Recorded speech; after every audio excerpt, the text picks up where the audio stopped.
கோர விபத்தில் சிக்கிய ரணில் மூளைக்கு அதிக சேதம் ஏற்பட்டுள்ளது. ஃபெராரி கார் ஓட்டியதால் நேர்ந்த துயர சம்பவம். Nudge briefly. A quick observation. Please.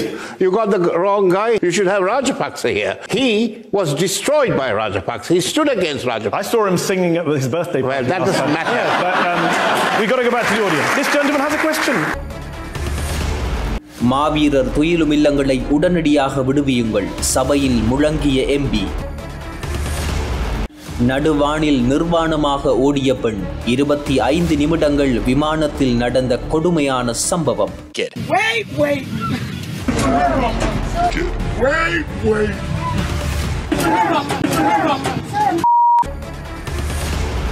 Ranil விக்ரமசிங்கவின் குடியுரிமையை ரத்து செய்ய முடிவு, அனுர அரசாங்கம் அதிரடி நடவடிக்கை.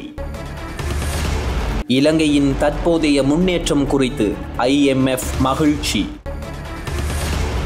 35 வருடங்களாக மூடப்பட்டுள்ள யாழ் காங்கேசன்துறை சீமேந்து தொழிற்சாலை, வடக்கு மக்களுக்கு மகிழ்ச்சி தகவல்.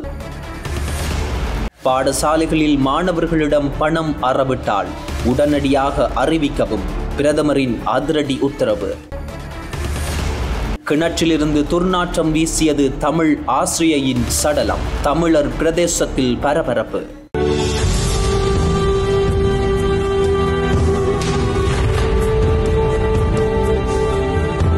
பிரபல சர்வதேச ஊடகமான அல் ஜஸீராவுடன் ரணில் விக்ரமசிங்க முரண்பட்ட விடயமானது அரசியல் தரப்புகளில் பெரும் பேசுபொருளாக மாறியுள்ள நிலையில் தற்போதைய அரசாங்கமும் குறித்த சம்பவத்தை விமர்சனத்திற்கு உள்ளாக்கியுள்ளது. Destroyed by Rajapaksa. He stood against Rajapaksa. I saw him singing at his birthday party. Well, that doesn't matter. Yeah, but we've got to go back to the audience. This gentleman has a question. அதன் அடிப்படையில் நேற்றைய தினம் இடம்பெற்ற குறித்த சம்பவத்தை சபை தலைவரான பிமல் ரட்நாயக்க நாடாளுமன்றத்தில் விமர்சித்துள்ளார். அதன்போது இன்றைய நாடாளுமன்ற அமர்வை ஒரு மோசமான செய்தியுடன் ஆரம்பிப்பதாக கூறிய பிமல் அண்மையில் கோர விபத்து ஒன்று இடம்பெற்றதாக கூறினார்.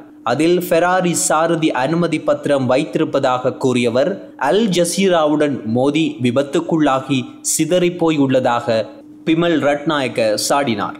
அதனால் அவரின் மூளைக்கு அதிக சேதம் ஏற்பட்டுள்ளதாகவும் எதை பேச வேண்டுமென்று தெரியாமல் தேவையில்லாதவற்றை பேசிக் கொண்டிருப்பதாகவும் அவர் தெரிவித்தார். இந்த நிலையில் நாடாளுமன்றத்தில் போக்குவரத்து தொடர்பான விவாதத்தின் போது அதற்கான வருத்தங்களை தெரிவித்துக் கொள்வதாக சபை தலைவரான பிமல் ரட்நாயக்க கூறினார்.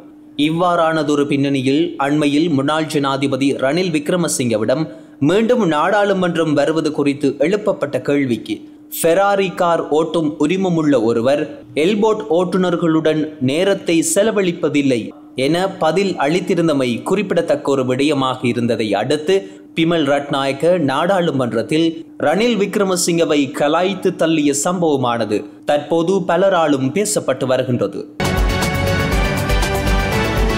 வடக்கு கிழக்கில் இராணுவத்தின் கையகப்படுத்தலில் உள்ள மாவீரர் துயிலும் இல்லங்களை விடுவிக்க நடவடிக்கை மேற்கொள்ளுமாறு வன்னி மாவட்ட நாடாளுமன்ற உறுப்பினர் துரைராசா ரவிகரன் கோரிக்கை விடுத்தார். நாடாளுமன்றத்தில் நேற்று உரையாற்றிய போதே அமைச்சரும் சபை முதல்வருமான பிமல் ரட்நாயக்கவிடம் இந்த கோரிக்கையை முன்வைத்தார். இதன்போது அவர் மேலும் கருத்து தெரிவிக்கையில், இறந்தவர்களை நினைவு கூர்தல் என்பது அந்த சமயங்களுக்கு ஏற்ப மக்கள் செய்து வருவது வழமையாகும். எங்களுடைய மக்கள் வடக்கு கிழக்கில் நினைவு நாளாக நவம்பர் 27 அன்று துயிலுமில்லங்களிலும் மே 18 அன்று முள்ளிவாய்க்காலிலும் நினைவு கூறுகின்றார்கள். கடந்த வருடம் உங்களுடைய ஆட்சியில் தடை இல்லாமல் உணர்வுபூர்வமாக நவம்பர் 27 நாளினை நிம்மதியாக நினைவு கூர்ந்தார்கள். துயிலுமில்லங்கள் சிலவற்றில் இராணுவத்தினர் இருந்தார்கள். இராணுவத்தினர் எண்ணிக்கையும் வடக்கு கிழக்கில் அதிகமாகவும் முல்லைத்தீவில் இன்னும் அதிகமாகவும் 2 மக்களுக்கு ஒரு படையினர் என்று உள்ளதாகவும் பலரும் சுட்டிக்காட்டுகின்றார்கள். மக்கள் தங்களுடைய உறவுகளை எண்ணி நினைத்து ஒரு சொட்டு கண்ணீர் சிந்தி தமது மனதை ஆறுதல் படுத்துவதற்கு இராணுவம் அத்துமீறி கையகப்படுத்தி வைத்துள்ள முள்ளியவளை, அலம்பில், தேராவில், ஈச்சங்குளம் உள்ளிட்ட வடக்கு கிழக்கில் உள்ள இன்னும் சில துயிலும் இல்லங்களையும் விடுவியுங்கள். வடக்கு கிழக்கு தமிழ் மக்களின் சார்பாக இந்த கோரிக்கையை முன்வைப்பதாகவும் வன்னி மாவட்ட நாடாளுமன்ற உறுப்பினர் துரைராசா ரவிகரன் தெரிவித்தார். விமானத்தில் பெண் பயணியொருவர் ஆடைகளை கழற்றி கத்தியபடி நிர்வாணமாக 25 நிமிடங்கள் உள்ளேயே ஓடிய சம்பவம் ஒன்று பதிவாகியுள்ளது. கடந்த திங்கட்கிழமை அமெரிக்காவில் ஹியூஸ்டனில் இருந்து பீனிக்ஸ் நோக்கி சவுத் வெஸ்ட் ஏர்லைன்ஸ் 733 என்ற விமானம் புறப்பட்டது. 30,000 அடி உயரத்தில் விமானம் சென்று கொண்டிருந்த போது திடீரென விமானம் ஓட்டும் பகுதிக்கு அருகில் சென்று விமானத்திலிருந்து தான் உடனடியாக இறங்க வேண்டும் என்று விமான ஊழியர்களிடம் கூறியுள்ளார். ஆனால் விமான ஊழியர்கள் அதற்கு மறுக்கவே இந்த பெண் தன்னுடைய உடைகள் அனைத்தையும் கழற்றிவிட்டு நிர்வாண நிலையில் சத்தமாக கத்த ஆரம்பித்தார். இந்த பெண்ணின் செயல்கள் முழு விமானத்திலும் பரபரப்பை ஏற்படுத்தியது. சுமார் 25 நிமிடங்கள் அந்த பெண் விமானத்தில் இங்கும் அங்கும் ஓடிக்கொண்டே இருந்திருந்தார். ஒரு கட்டத்தில் விமானியின் அறை கதவை உடைக்க ஆரம்பித்தார். விமான ஊழியர்கள் அந்த பெண்ணை ஒரு போர்வையால் மூட முயன்றனர். இறுதியில் விமானத்தை மீண்டும் தரையிறக்க வேண்டிய நிலை ஏற்பட்டது. ஹியூஸ்டன் போலீசார் அந்த பெண்ணை காவலில் எடுத்து மருத்துவ பரிசோதனைக்காக அனுப்பினர். இருப்பினும் அவர் மீது எந்த சட்ட நடவடிக்கையும் எடுக்கப்படவில்லை. அவர் மனநலம் பாதிக்கப்பட்டவர் என்பதையும் அறிய முடிந்தது. இதனை அடுத்து சவுத் வெஸ்ட் ஏர்லைன்ஸ் பயணிகளிடம் மன்னிப்பு கோரியிருந்தது. அத்துடன் பயணித்த பயணிகள் ஒவ்வொருவருக்கும் $50 பயண வவுச்சர் ஒன்றையும் வழங்கிய சம்பவம் ஒன்று இடம்பெற்றுள்ளது. இலங்கை முன்னாள் ஜனாதிபதி ரணில் விக்ரமசிங்கவின் குடியுரிமையை ரத்து செய்ய ஜனாதிபதி அனுரகுமார அரசாங்கம் நடவடிக்கை எடுக்க வேண்டும் என மக்கள் போராட்ட கூட்டணி தெரிவித்துள்ளது.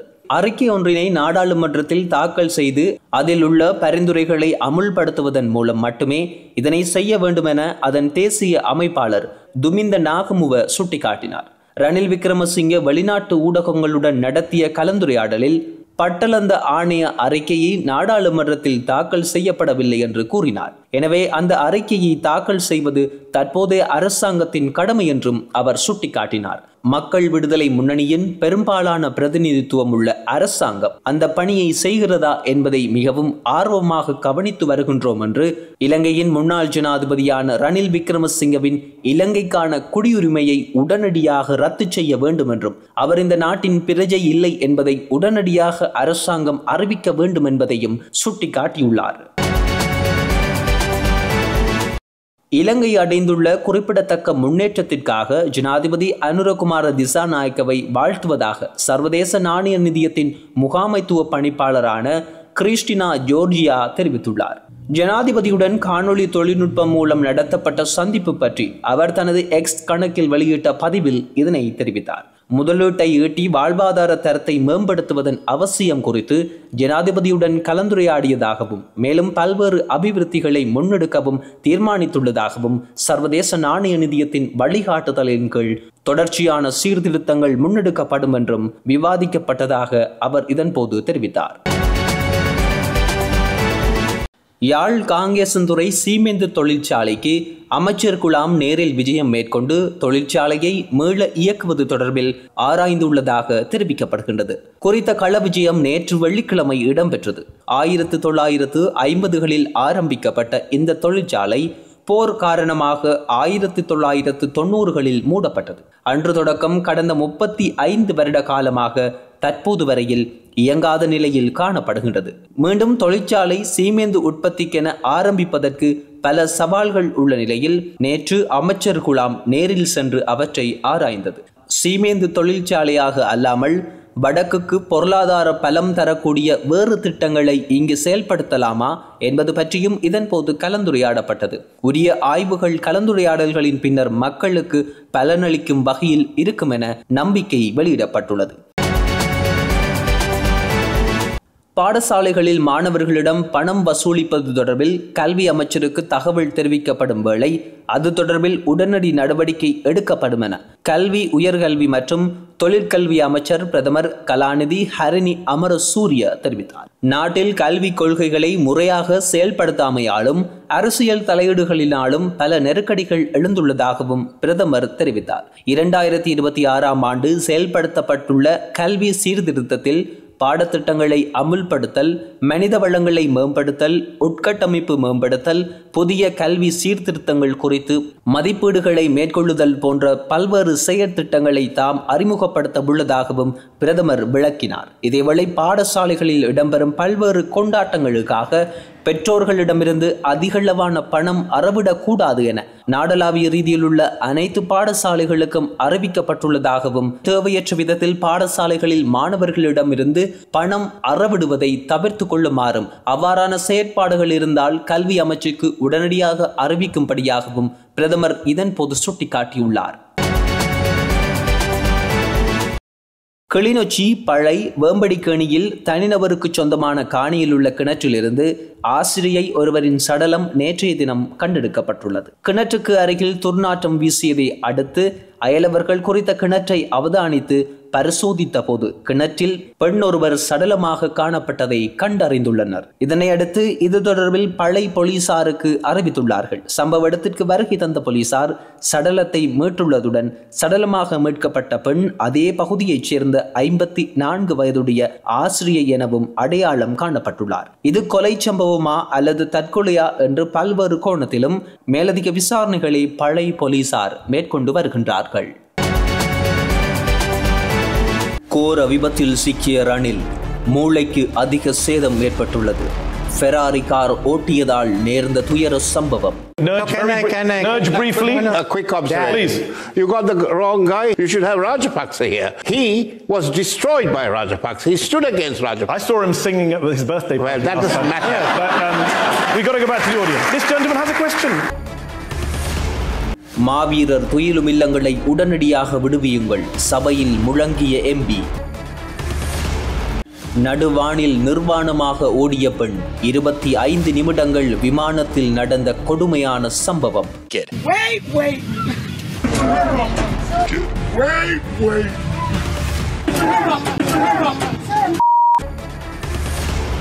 ரணில் விக்ரமசிங்கவின் குடியுரிமையை ரத்து செய்ய முடிவு, அனுர அரசாங்கம் அதிரடி நடவடிக்கை.